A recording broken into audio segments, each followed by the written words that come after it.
legacy guarded by wisdom, not flaw. Build it stronger than you, let it outlive your name. So the love you leave behind don't dissolve in the pain. If tomorrow don't come, let your vision remain. We don't just survive, we preserve the flame. Build it deeper than dreams, let it echo through time. So your children's children know you plant every line. If the world try to take, let it be resistance. This is love and structure, this is legacy in existence. Intellect sharpened by consequence and cause. I don't fear death, I fear disorder and loss. Seen the states disintegrate from sentiment alone. When attention ain't enforced, it get picked to the bone. You could love your kids loud and still fail them in silence. If you don't get protection, legal defiance, I speak asset allocation, privacy trust.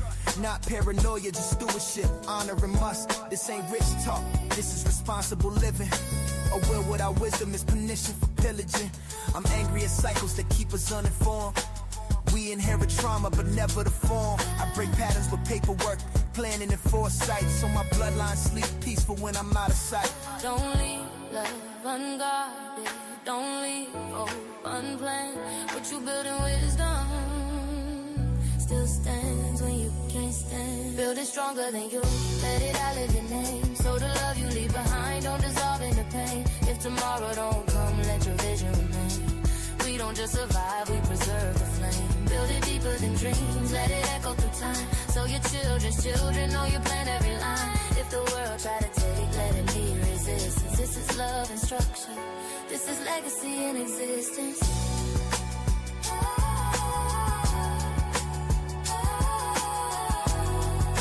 Legacy in existence, legacy in existence.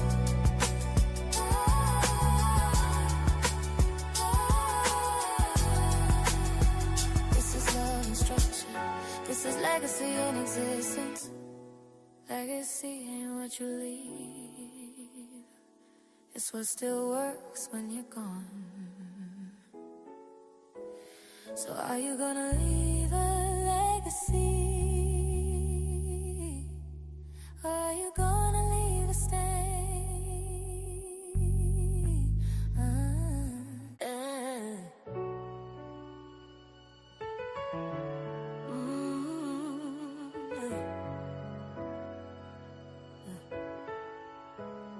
This ain't about flash, this about foundation. Yeah. I watched a good man turn ashes to acres, built from nothing, still left it exposed to the takers, paperwork missing. Intentions were pure, but the absence of structure made the outcome assured. They say hard work is enough, that's a myth we inherit. If wisdom ain't documented, then wealth don't merit. Probate eating the pie, while the bloodline wait. Generations starving off a patriarch's mistake. I don't rap for applause, I lecture in rhythm. Each bar is a brick in the system I'm building. Ownership over emotion, control over chance. A future that's written, don't rely on advance. I speak to the fathers who thought they had time, till the clock made a liar out of hustle and grind. What you leave ain't your money, it's instruction and law. A legacy guarded by wisdom, not flaw. Build it stronger than you, let it outlive your name. So the love you leave behind don't dissolve in the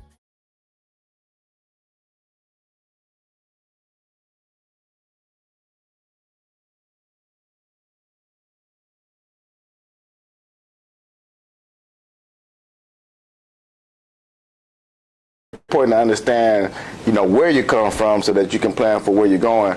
John Washington with me, man, Washington Financial Solutions. Hey, John, how's this podcast been for you, man? Man, this has been really good, and I want to thank all of you who have liked our last and shared our last. We're up to over 1,000 views. We are able to start the monetization of that, and so we want to make sure that if you like this, what you're hearing, the content, share it with your friends, share it with your family, share it with your professionals, because we want you to make sure that you get the message out there. That's right. That there is a different way to look at this. We, as always said, 95% of people in this country are going to go to probate court. The question is, what are the 5% are doing? And what we talk about is what the 5%ers are doing. doing. We really should almost call this episode the 5% or something, because the fact of the matter is that these folks know what they're doing, because they can hire. See, the first 4,000 pages of the IRS code, some IRS pages, something like that. The first 400 pages what CPAs and it's the public side and financial planners and estate planners, attorneys pay attention to. But the other 3,600 pages are paid attention to by those who are able to hire accounting firms that can look through that and see what loopholes they got, and then they utilize those loopholes to their advantage. But one of the biggest advantages that they utilize are private federal trusts. Now, there are a lot of people making heyday out of private federal trusts. There are some companies out there that are trying to do federal trusts that are federal trusts in name only, because they're trying to put the jurisdiction in a common law state like Texas and some of the other 9 states total that are here in the United States that are common law states. And so those states, Russell, are the ones that they're trying to put federal jurisdiction on. Say that it's a federal trust, right? That's a federal trust, but that's a federal trust. But you know what, John? You know only. what? You know, it's actually better than the other living trust that's attached to will. So they're a little bit there, but they ain't quite there yet. Right. Listen, this is for educational purposes and informational purposes only. We're gonna talk about today. The episode today, we're gonna talk about common law versus civil law. Right. Mm-hmm. And common law versus statutory law, for that matter. Right. So, you know, what he just said is going to play into what we're talking about today, with these 9 states being common law states. So let's get into it, John. Let's talk about common law. All right. What do you know about common law? Well, common law is, just like they say, common sense. When we first started this country, of course, you had many countries like England and places like that, when the 13 original colonies got started. Well, they went on a common practice of laws and so forth. But believe it or not, most of these laws were based on the 10 Commandments. So the 10 Commandments was sort of like the superior law of the land. And most of the things that you have in criminal law, in fact, they say you can hang most of the law on 3 things. That's contract law, that's right, that's civil law, and then it's criminal law. And so all the law can hang on those particular 3 things. And so when you look at it today, the common law practices that people have that make sense. So you had a lot of common law contracts and things like that that were made in the original 13 original colonies. And long before there was a state statutory law, there was laws that governed the land, and these laws came from England. And eventually, when the Emancipation Proclamation, when the Declaration of Independence took place in 1876 and later ratified, you had this sense of constitutional parameters that now people were governed by on the federal side. But on the common side, the states, until the states start becoming states, that's when you have state statutory law and the imposing of civil law. So common law versus civil law, you know, what people got to understand about that is common law, y'all, is the law from judges. It's a judicial type of common law, right? It comes from the ruling of a judge, or judges, I should say, judges, right? Civil law, y'all, is codified law. And I want to make sure everybody understands what that means. What do you mean codified law? These are codes that, and ordinances that they put in place, and if you break one of those codes or ordinances, then you're penalized, okay? So it's not necessarily you got to go in front of a judge in order to break that particular code or that ordinance, see? And so, you know, when I was doing my research on this, I could not believe it that it's over 180,000 codes. Wow, it's a lot. That, Doc, if you or your family members break at some point, there's either a penalty or you go to jail. Right. As a matter of fact, I heard it's a fine. As a matter of fact, I heard on one of the programs called Diary of a CEO, one of the gentlemen on there, he was a spy for the United States government, and one of the things that he said is that on an average given day, the average person commits 2 to 3 felonies a day. Because of all the codes. He said because of all the codes, all the stuff that's out there in the law. He said if they want to accuse you of something, they want to stick something on you, you. All they have to do is scrutinize and follow you and all that kind of stuff. And really... It reminds me of the Pharisees about the Sabbath, right? Right. Constantly, all these laws say right, take 1,000 steps or whatever. Right, because if you look at it, if you go right back to where did all this come from? Right. Original biblical law, where they had judges, was when Israel was set up, and of course people in countries have always had various laws anyway. Right. But when you had the giving of the Ten Commandments, and then you had that being in the center of the Ark of the Covenant, but then you had the law of ordinances in the Levitical law placed in the side of the Ark of the Covenant, and those became the laws that govern the activities of everyday life. And so you had the Ten Commandments, and then you had the ordinances on the side. Right. And so that's why sometimes when people, even in the biblical sense of things, when they look at Colossians 2:13 through 17, not to get into the biblical side of that, but I'm just saying, when they say, well, blotting out the handwriting of ordinances that were against us, right, and made a display of them openly, and that they were nailed to the cross. Well, they're talking about some of the common law things that were instituted during that time that included ordinances of everyday. Well, that was some of the Mosaic law that was done away with at the cross. But the Ten Commandment law was not done away with, and that Ten Commandment law has survived through time, and all the other countries and governances that have created laws center around the Ten Commandment law. Right. So what do we know about stealing and killing and coveting and parental laws and family laws? And what do we know about how we treat the first commandments or 4 commandments, or our relationship with God? The last 6 commandments are our relationship with man. Right. And it is these 6 commandments that are in relationship with man that governs killing, stealing, lying, cheating, all that kind of stuff is all a part of now the civil codes that we see in very splintered factions and very specific details of most jurisdictions that you see throughout the country. And so now you got judicial law versus code law. Right. Okay? And that's what the difference is between that. But I want everybody to understand common law and contract law are really the same thing. They are basically under the same principles, really. And if you can go even a step further than that, you can say common law and contract law really actually mimics case law. Right. Okay, because case law basically, again, we're going to see it in the next category it has is about precedents. Right. Now, when you talk about precedents now, and this is what was interesting to me, is that common law is binding versus civil law is not binding. I did not know that. Okay. Right. Which means, basically there's no prior events that they have to actually preclude to make a decision on the code. Right. Wow. Ain't that something? Right. Because judicial is using a predetermined case or something either similar to close to that to kind of help make a decision on the case that they're dealing with. We see that with the Supreme Court all the time, right? Right. That's how we know we're operating under common law, right? Right. We're dealing with the justices that are doing that, right? And so when you start looking at that, when I looked at that, I couldn't believe that precedence, man. There's nothing to back. It's just basically a group of people can say, hey, this is what it's going to be, how we want it to be. Right. And you ain't got no no say in the game.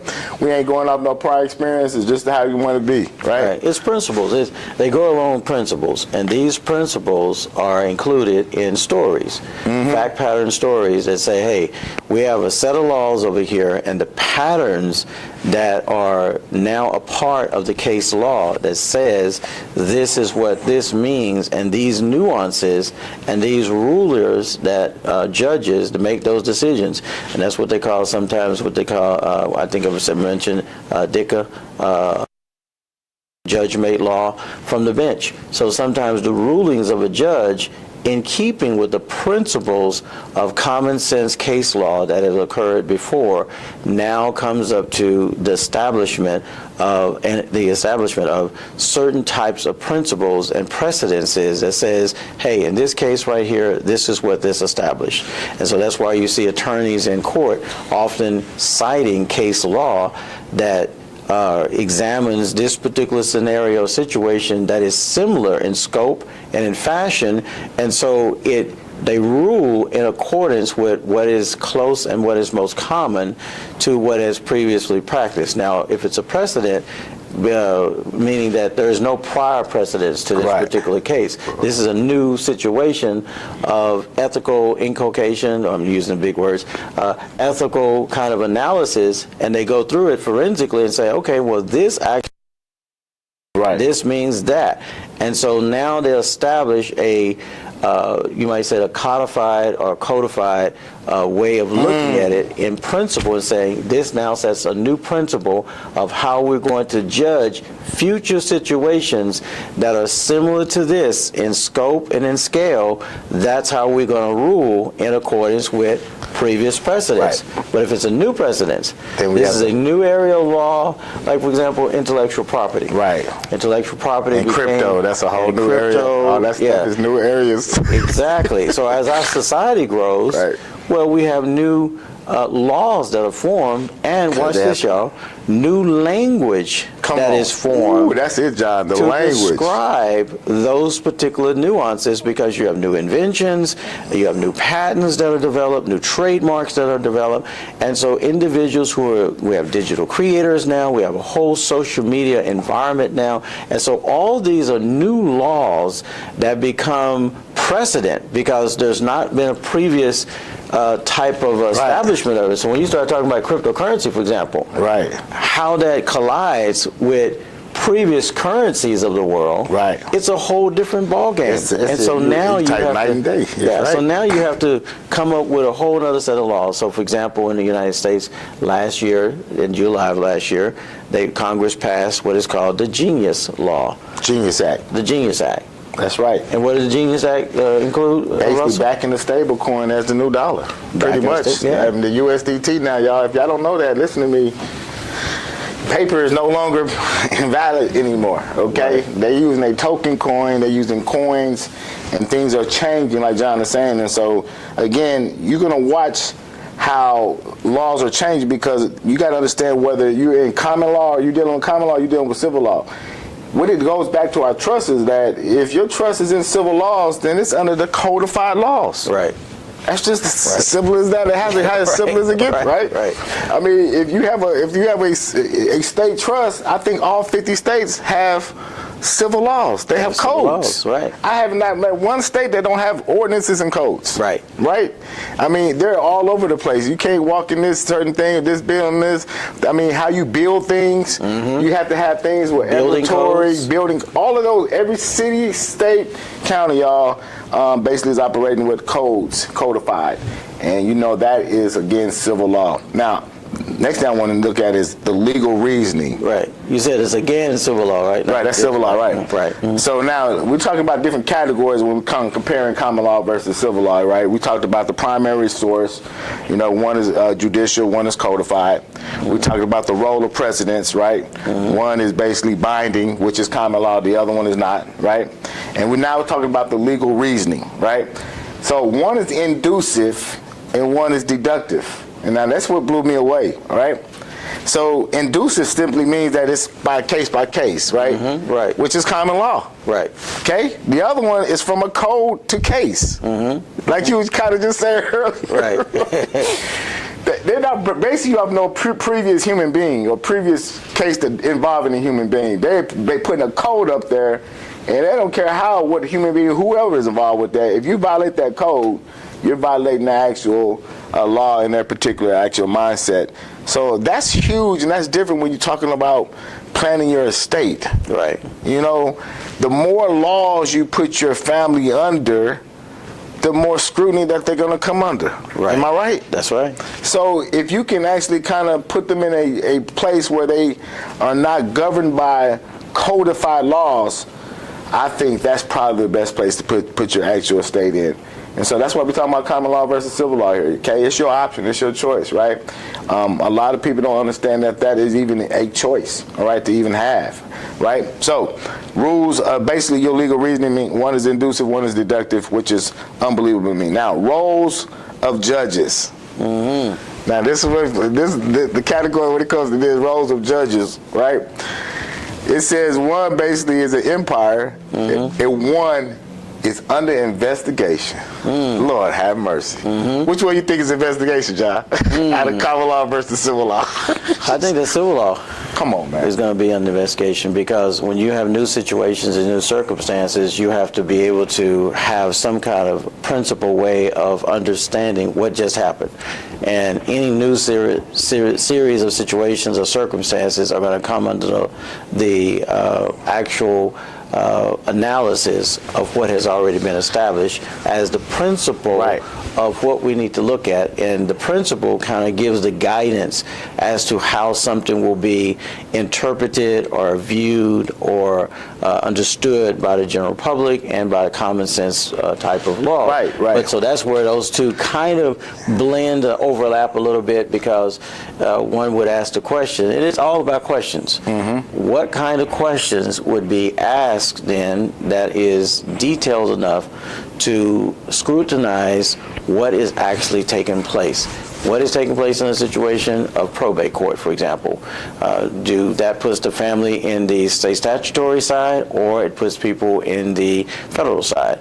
And so we're talking about common law, federal law, which common law and federal law are one and the same for the most part. Exactly. With the exception, and here's the exception why there's some confusion about why some attorneys try to claim that federal trust are in common law states, because there are 9 states that are common law states, and those common laws tend to blend with what the federal side of law says. However, there are still some state statutory nuances in the state laws that are codified for those particular states that govern how those particular trusts are going to be treated in their state. So therefore, they have the jurisdiction over making those determinations through their legislature, through all the specific details that have been laid out and codified, and said, this is why we're, as a state, this is how we're going to view that particular type of trust. Exactly. Now, and that's what you have when you have and you sign on to a revocable living trust, for example. Then it's going to have all those nuances as a registered document with the state. The state has jurisdiction over it, and the federal has jurisdiction over it. So you're double regulated in that sense of the word. And I want everybody to understand this. It's two different mindsets when you're dealing with common law versus civil law. I couldn't believe it said one of y'all is putting yourself under investigation. They have an investigation mindset already, like you done something wrong. Right. And we say innocent until proven guilty, but realistically, it's almost guilty until proven innocent. So you got to think about our forefathers coming over here, right? Our forefathers came over here to create an empire. That's what their minds, that's common law. Right. Common law says we got to create laws to create an empire. We got to create laws to make sure our people are better, or make sure things function correctly, right? We got to make sure, that's what the mindset of that is. Right. But then it clearly says, civil law says, wait a minute. John, you did. I think you guilty, man. I think you done something wrong. Matter of fact, let me put a whole bunch of codes. Cause I can't watch you every day, right? I can't watch you every day, but let me put all these codes around you, just in case. Right. I'm right, and you violate one of them. Sure. Doc, that blew me away, man. And poor Lord have mercy, boy, if our country was started on investigation, ooh, be tough. But y'all, our country was not started on investigation. Our country was started on basically building an empire. And that's what we want you to understand about your trust. You don't need to put your trust under investigation. Right. Thank you. And that's what you have when you have a statutory. That's what's happening. Type of trust. Because like in Texas, if your assets are over $2 million, right? Now there's a franchise tax. See? Right. That's a code that again, you're still in a common law state, right? And here's another what John talked about, these common law states. Now listen to me, y'all. This is so important. These 9 states that are common law states are not really trying to put their actual people that live in those states under investigation. I want y'all to know that. Right. Okay? This is huge, y'all. When you're not operating in that mindset, you're basically saying that, we're watching every single one of our people because we're going to catch them at something. These 9 states are not thinking that way. I want you to understand legislation, because if you're operating under common law versus civil law, your mindset is different. Right?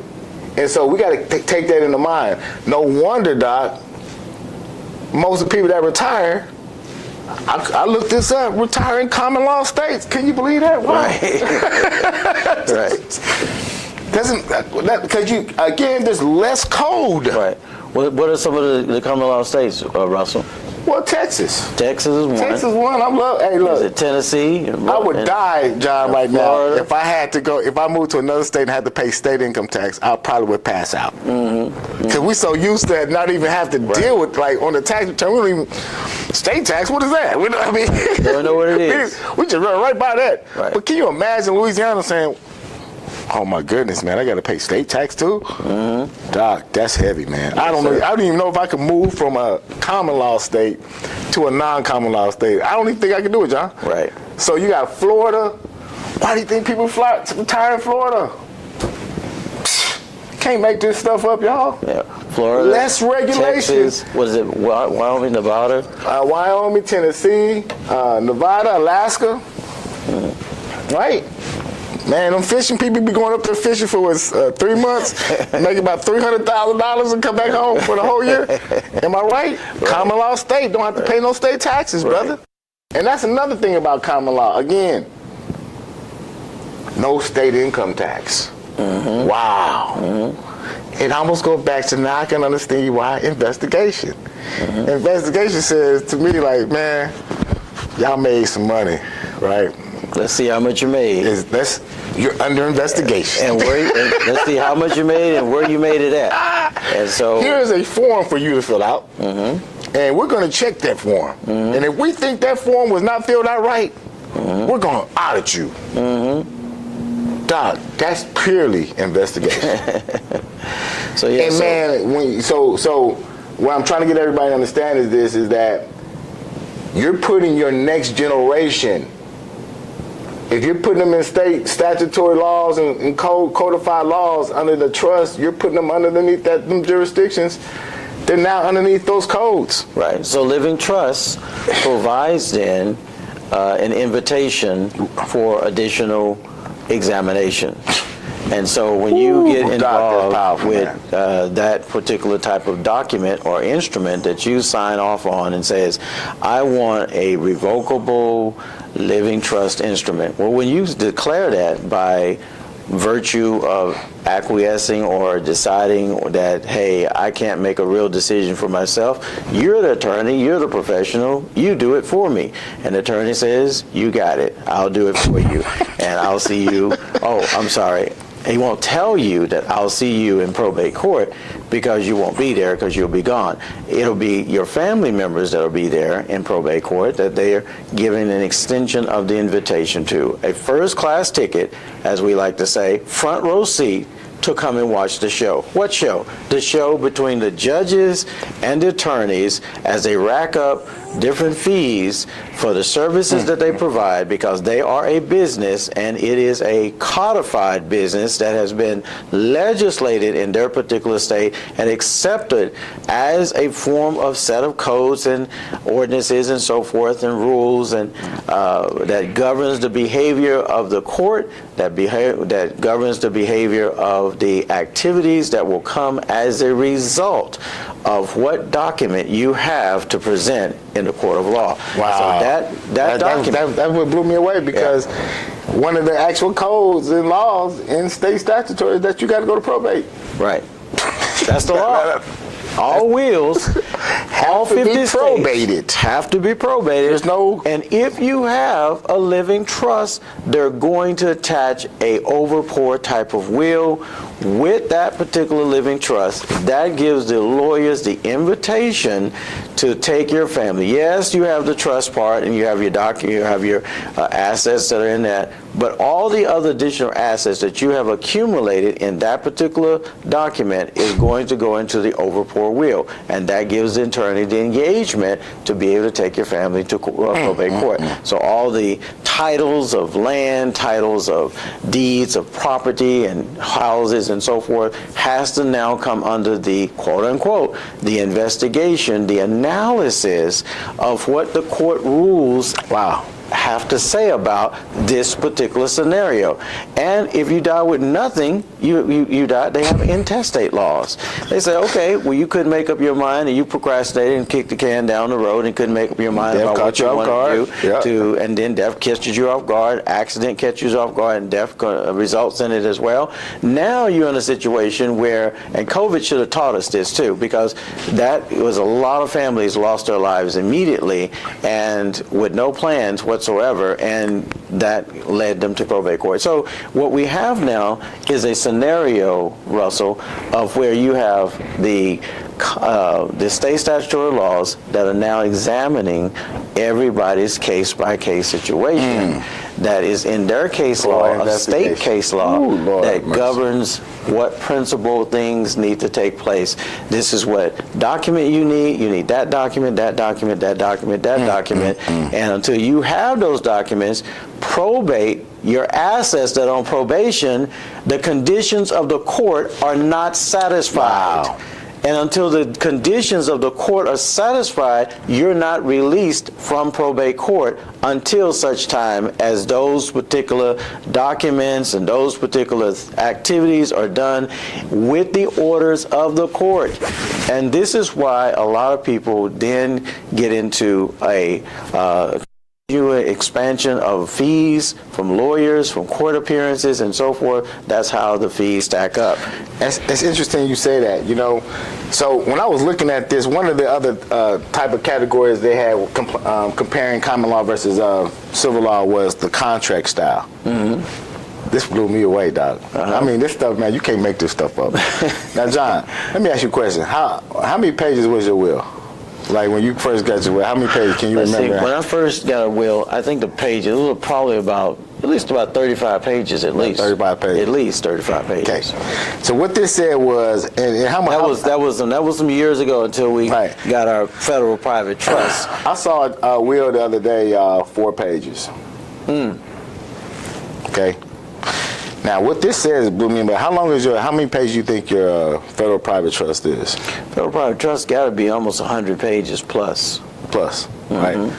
Guess what this says? It says common law has long and detailed contracts.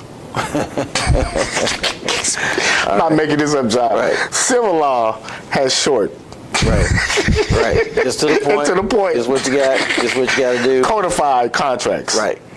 Simply so, I said, man, you can't make this stuff up, right? So that means then, Russell, that the common law federal trust means that it has a collection of case-based scenarios that suggest supporting documents as well. That supports the fact that, hey, this is your situation, your privacy, watch this, your privacy is now respected because you have your own EIN number that is associated with that federal trust as opposed to that social security number on the state statutory side. So a state statutory social security number is not just an order of the federal government, it's an order of the state government too. Right. So that's why you have a state birth certificate of what state you were born in and all of that, and when you were born and all that. So those are all documents that are saying that, yes, you are a citizen of the United States, but you're also a ward of the state. That's right. As well. Right. And so, but when you have a private federal trust that is in its own EIN number that has used a non-grantor settler to establish it, something that a lot of CPAs, financial planners, and estate planning attorneys don't necessarily really get into the legalese of what a non-grantor settler is or even looks like. Most of them don't even know what that is when you talk to them.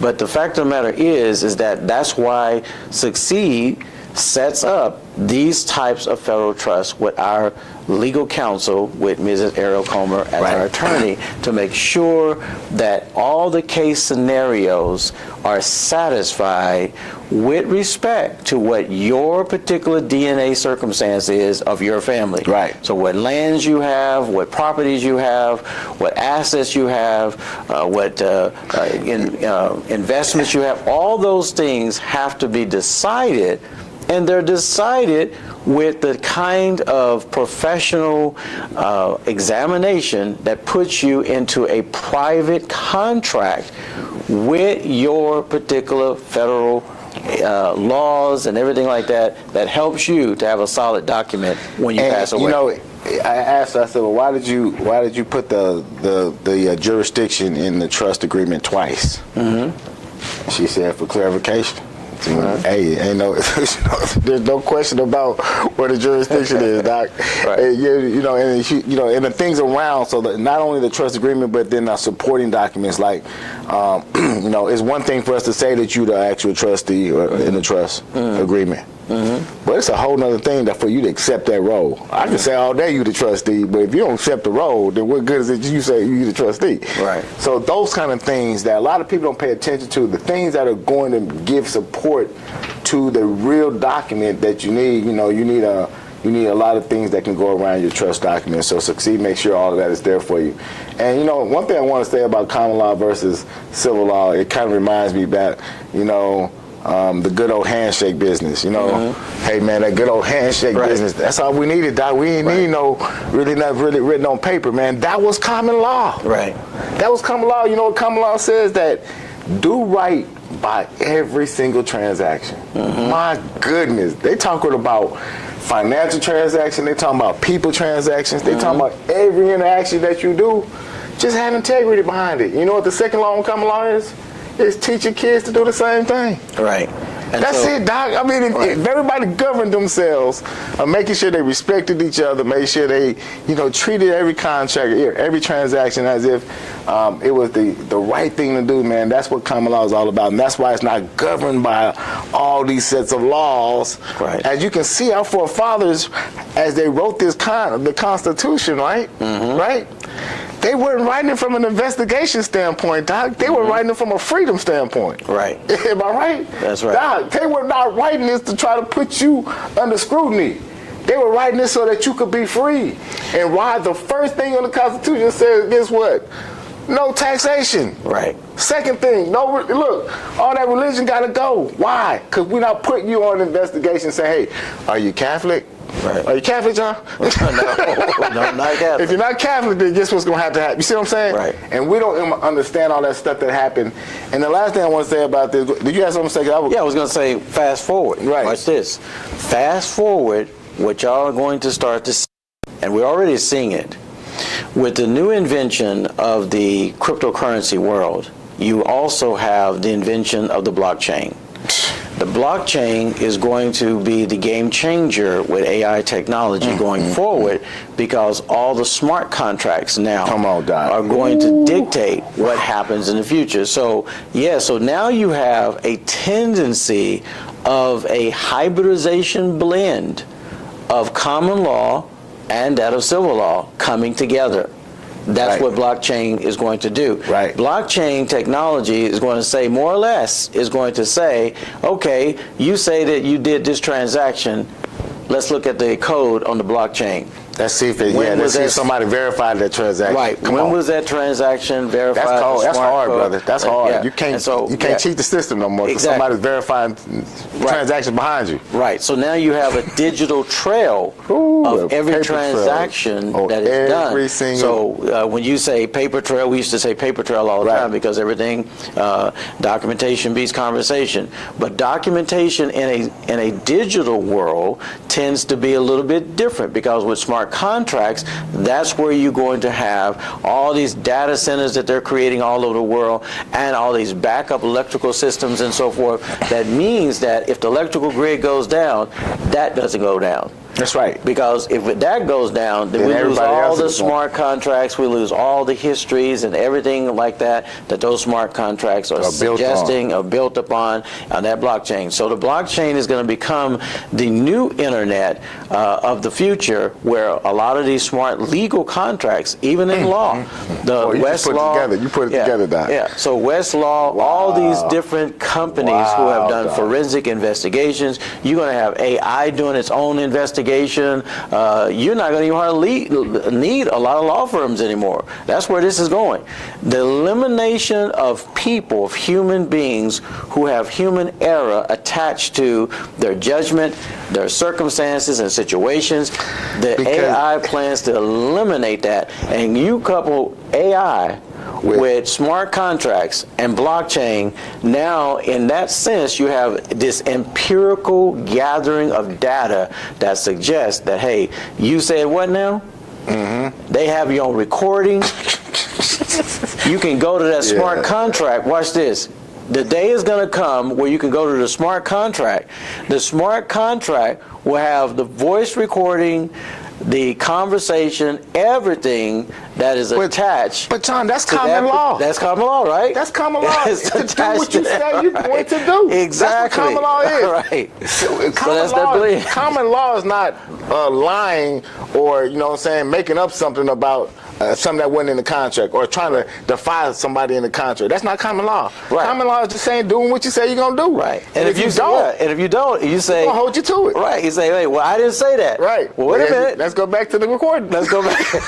You say that again. You didn't say what? That civil law invited, man, I don't like this person. Right. So let me get at this person by just putting a false allegation against them. That's what civil law brought in. Right. See? That falsehood, right? That, you know, because it's not even on the contract. You didn't breach the contract, but now you he say, she say stuff. Right. And now no contract nowhere, right? Right. But he say, she say stuff now, right? And now invites all these lawsuits in and see. Sure. And so, you know, how we segue in, because the last thing I want to say is that, you know, the origins is the last thing to ask. Where the origins come from? Where the origins of common law come from? Medieval England.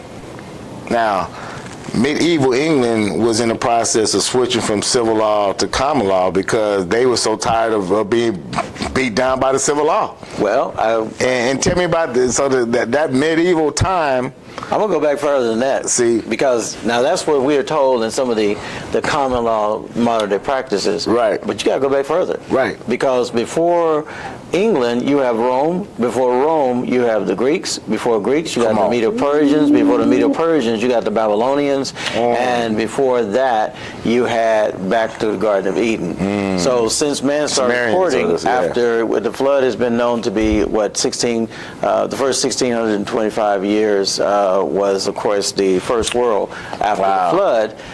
And before that, you don't have writing of documentation.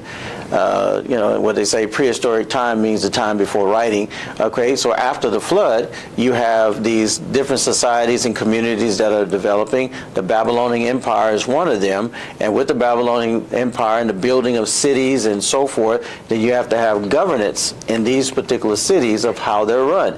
And so by the time you get through the Babylonian, and by the time you get to the imposition of Moses and the Egyptians, and then you get all the way into the Mosaic Law and the Ten Commandment law being given, now you have a whole nother set with this whole Israelite thing coming through Egypt at the time, and then that codification of law continue to filter down through time and history. So this is all predated before medieval times. Right, that's all. So because civil law dictates. What's this? Dictator. Because the question that have to be asked is, well, where did they get it from? Right. You see, because they got it from somewhere. But the question is, where did they get it from? Right. So now when you see where they got it from and the originality of that, when you talk about origins of law development and civil contract and common law development, you got to go back, you know, to that portion of history. Now, of course, I don't believe in evolutionary, practices. I believe in the fact that there is change, but I don't believe in the fact that I believe in a creator God and that God created it according to the way He did. And so, all those of you, if you try to filter this through an evolutionary point of view, it's not the purpose of this podcast to go into the depths of details about evolution versus creation. But I will say this: in my understanding and my acceptance in the belief system of the codified law of God's Ten Commandment law, as it relates to law development through time, we come to even today, you look at the criminal law. What is the criminal law? Right. as compared to civil law, common law, and so forth. And again, what do we have? The blockchain as well. Right. You have the investigations, as you say. So you commit a crime, you violated the law, or you broke the law, now you come under a set of penalties Right. that are associated With with that. the consequences of such violations. Right. When it comes to contract law, if you shake hands on a contract and you made an agreement with someone and it's on the blockchain, they go back and look at the blockchain and say, okay, you said Right. that you didn't say that. Right. But we have you on record as saying that. Right. Right?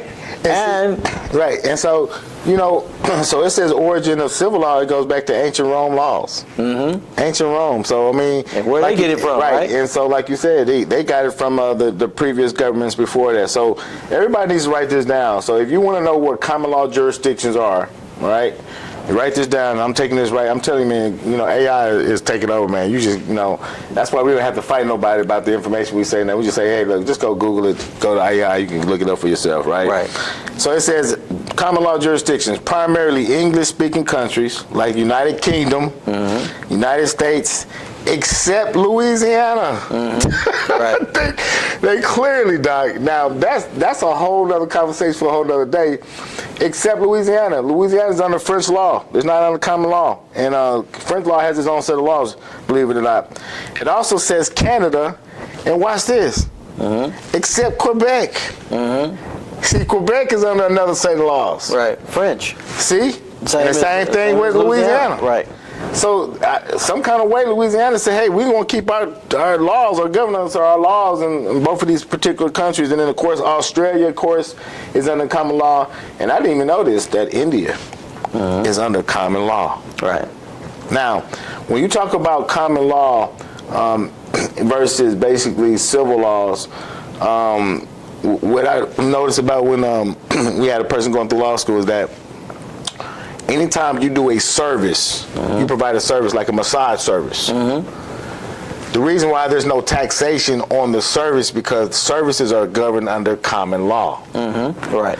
Now, when you sell a product, like if you're going to sell a product, right? Right. Gift certificate. And retail something or a product, now those fall under civil law, which means now again there could be a sales tax.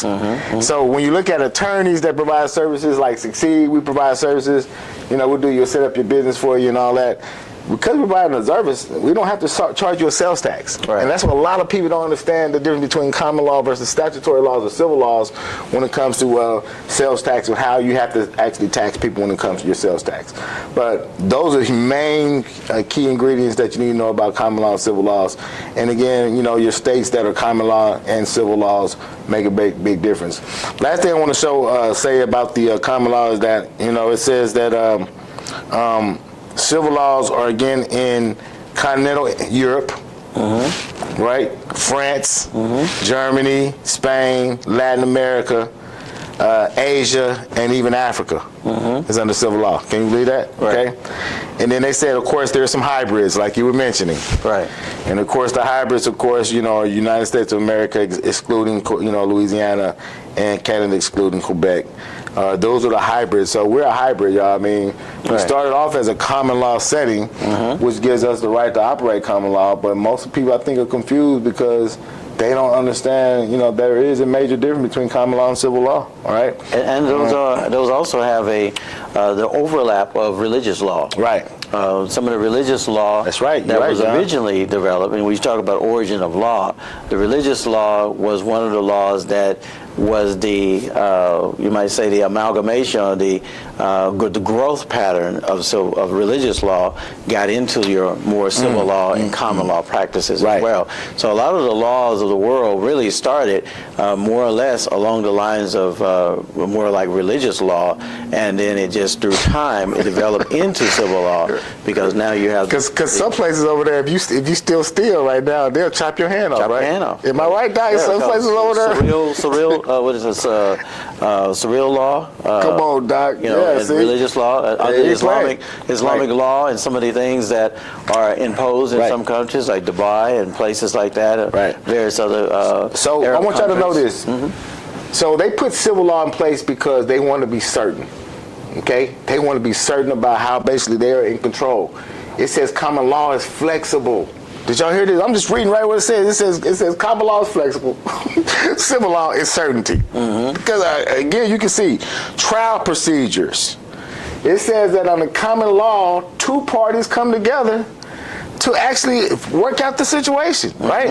Right? That's real common law. So they're taking the common law situation from basically the civil law is taking that from common law. But what does it say on civil law? It says the judge takes an active role, Doc. Whoa.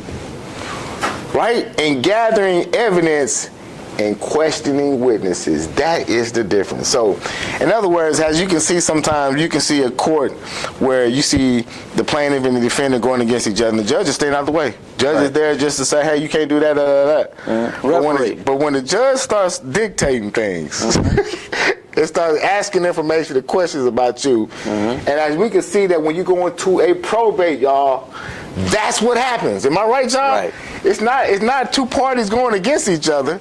It's really the judge basically dictating. Am I right? He's the referee. He's got the secret whistle.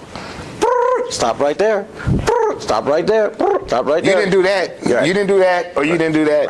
Right. And you're under an investigation. So, y'all, that is a huge difference. You got to think about this when it comes to your estate. How do you want to be governed? Okay, do you want to be governed where you're under investigation, or where you want to be governed where you have freedom to actually operate how God has actually intended you to operate? So, y'all, man, this is a powerful, powerful, powerful podcast, John, because most people don't understand the difference between common law versus civil law. And the only thing with statutory law is that the statutory states have taken on the form of civil law. Right. And now they have codified their own laws. Right. That's why it's called statutory, because it's really according to their state. Right. Does that make sense? So every different state has different sets of laws. Sure. So they went from a civil law model to say now we have our statutory model, because our sets of laws are a little bit different from their state. Now we become statutory. It's still codified, but now a state can claim their own.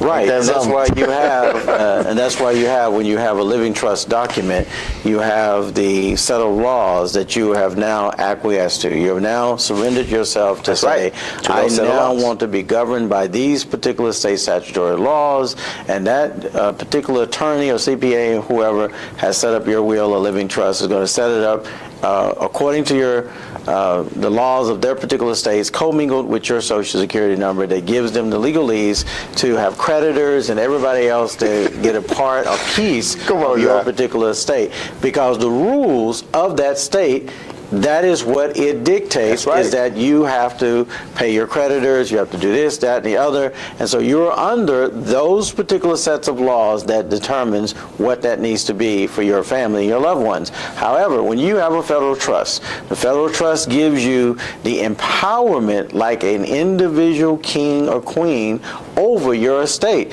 So there is no probate court that you have to go to. There's no sense of the taxes that states have to impose upon you, and federal as well, because it's private. It gives you the maximum privacy, it gives you the lawsuit protection, and it allows you to be able to qualify for Medicaid as well, because the EIN numbers that are associated with your federal trust is separate from your Social Security number. Therefore, it puts you into the jurisdiction of the common law of the Washington, D.C., which is the jurisdiction of federal and not that of a statutory So that's funny that you say that. So, like, when a person uses their home address, right, to set their trust up, like probably 95% of all trusts are set up like that. Probably more than that, right? That's why they're going to probate court. Right. That's why 95% of people go to probate court. So, the city is posted with most people's addresses in a city. Right. You just now, since you put that city's address on your whatever EIN in your paperwork, the city's over your trust. Right. Now watch this. The city's over your trust because now it's in their city. It's in their jurisdiction. Right. Just like a police officer from Plano can't pull you over if he's in Lancaster, right? Because he has to be in what? That city jurisdiction. That's right. And then what happens, y'all, is that you didn't realize that the county has jurisdiction over that city. Right. It does. So now the county is telling the city what to do, city telling you what to do, but you basically now being double regulated already from city to county. Right. Just because you put what? that state statutory address on there. Right. And then here it is. The state is over the county. Yes, sir. Now you got 3 layers of ordinances that you got to adhere to. Mm-hmm. Right? And then you forgot about the last one, which is the federal. Mm-hmm. Man, that's 4 layers, dog. When I thought about that, I said, Lord have mercy. When you put your and John, you've been right, man. Man, they got to change it up, doc. Mm-hmm. Look, when you put your address on that trust in that city, you just don't understand what you just did. Right. You just put yourself, it's an invitation. You just gave them all jurisdiction to just you. Invitation. Everybody that's under the sun has jurisdiction to your trust. Right. City officials, county, state, and federal. That's why you got to be really careful that the laws and the banking system is also set up similar in the same way. You have your federal and you have your state, and a lot of banks are state banks that are also with a trust as well. Most banks are trusts, and so you have a situation where you have some banks where you have come in there and you got your federal trust set up, and then they want to put your particular jurisdiction in their state. So they want to put you as the trustee, and they want to list your address as the location of the particular type of trust. And we, of course, we counter that with pandering toward the various banks that are in agreement to say, hey, look here, not only is the P.O. box which gives federal jurisdiction to a federal trust, is the location of the trust and the mailing address of the trust, but also the physical address of the post office is also the location of the trust. That's right. So that's going to maintain the federal jurisdiction of that particular type of trust, the federal trust. However, what some people are doing is they're claiming to have a federal trust, but you got the jurisdiction in your state, and if you go and open up a bank account, which most living trusts don't open up a bank account with the with the person's living trust situation anyway, but if they did, the bank is going to do the same thing. They're going to put you as the person that has a power of attorney or whatever, because you don't have the privilege of having what is called the compliance officer, which is a position in the federal trust, which is no such thing in the living trust. And so you are going to be under the scrutiny of that attorney and that particular jurisdiction that has placed that trust there in that state. So the only thing that will differentiate you and your family going to probate court is to have a federal private trust. And that's what Succeed does, and that's what we're going to be talking about. And if you want to hear more of these details, Monday and Tuesday every week we have an educational call from 7 p.m. to 9 p.m. You don't want to miss it. If you want to get that particular link, call the number on your screen, 817-302-6777. That's 817-302-6777. That number is the number to call, and we will send out a link for you. It is a free educational class from 7 p.m. to 9 p.m. on every Monday and Tuesday.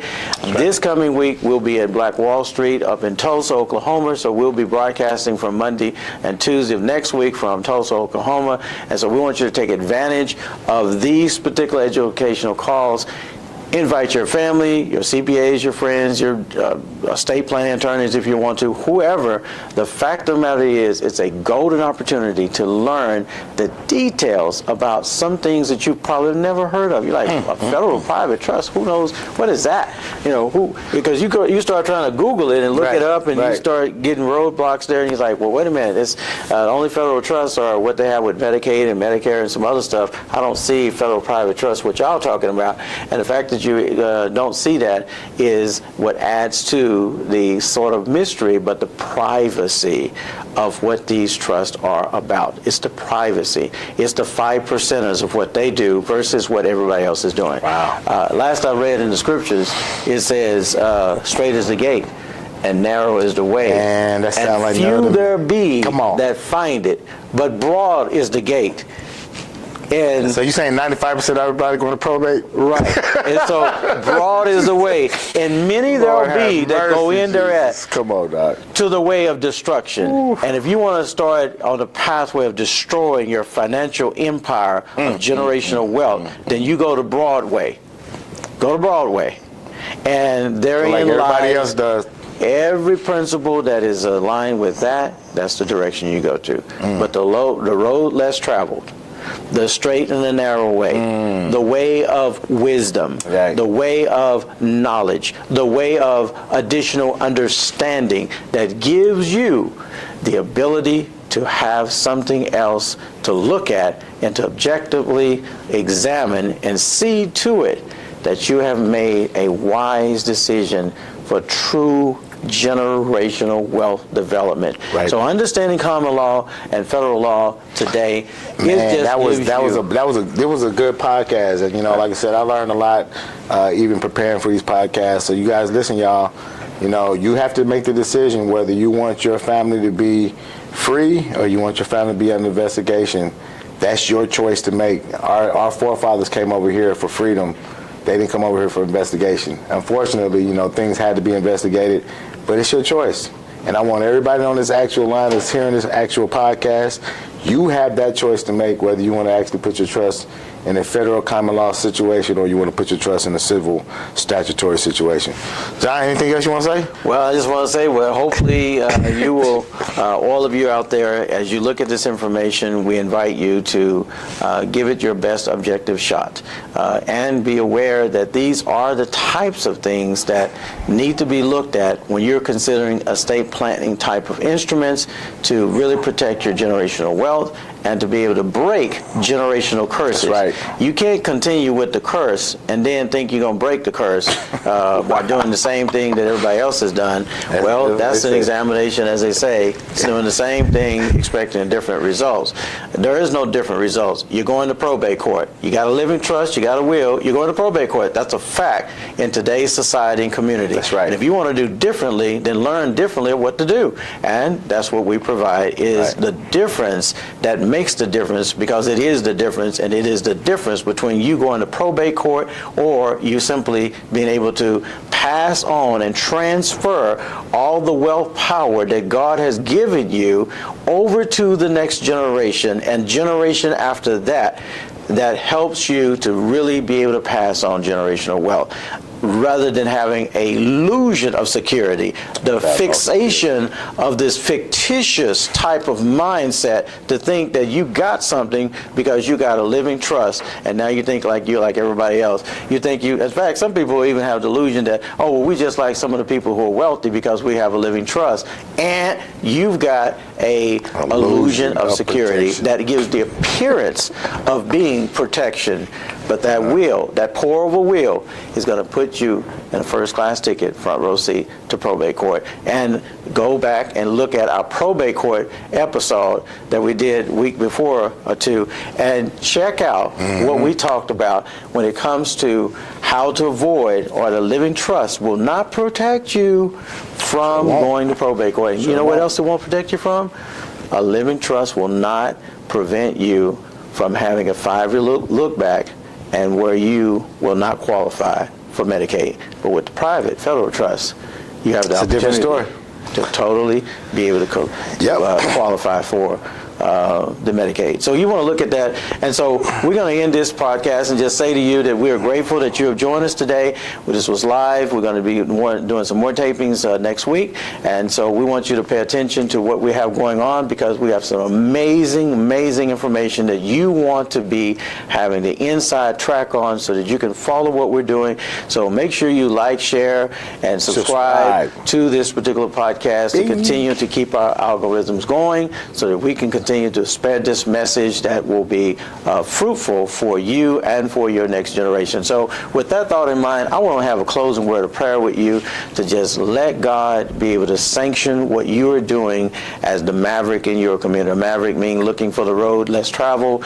looking for a new pathway to the success that your family needs to follow. Let's pray. Father in heaven, we thank you for your loving kindness, your tender mercies. We're grateful that you have given us this insight and this divine revelation information of what needs to be said, what needs to be done in order to get our house truly in order so that we can have the confidence that we need to know that we have purpose, we have the assignment, that we are in alignment with occupying until you come. And when you do come, you will find us faithful over a few things so that you can make us ruler over much. So we just pray and thank you for all that you have said, all that you have done, and all that you have led us to. And we pray that you will continue to be with every family who is listening in today, that their lives will be better and that their lives will be more enriched with the information that they need to have a better understanding, better knowledge, better wisdom going forward for their next generation and their generation as they live. In Jesus' name we thank you.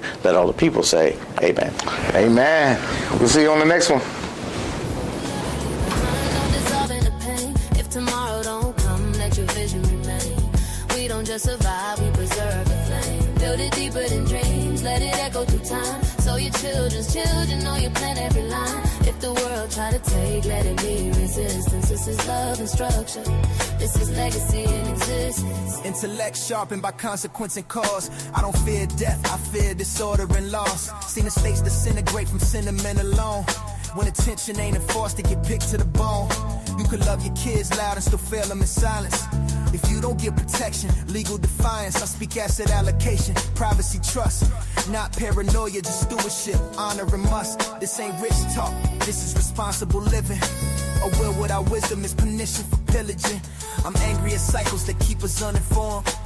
We inherit trauma, but never the form. I break patterns with paperwork, planning and foresight, so my bloodline sleep peaceful when I'm out of sight. Don't leave love unguarded. Don't leave hope unplanned. What you build in wisdom still stands when you can't stand. Build it stronger than you. Let it outlive your name. So the love you leave behind don't dissolve in the pain. If tomorrow don't come, let your vision remain. We don't just survive, we preserve the flame. Build it deeper than dreams, let it echo through time. So your children's children know you plan every line. If the world try to take, let it be resistance. This is love and structure. This is legacy and existence.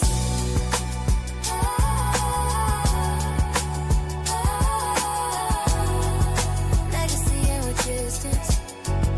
Legacy and existence.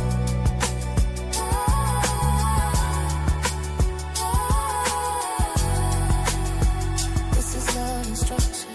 This is legacy and existence. Legacy ain't what you leave. It's what still works when you're gone. So are you gonna leave a legacy? Or are you gonna leave a stain?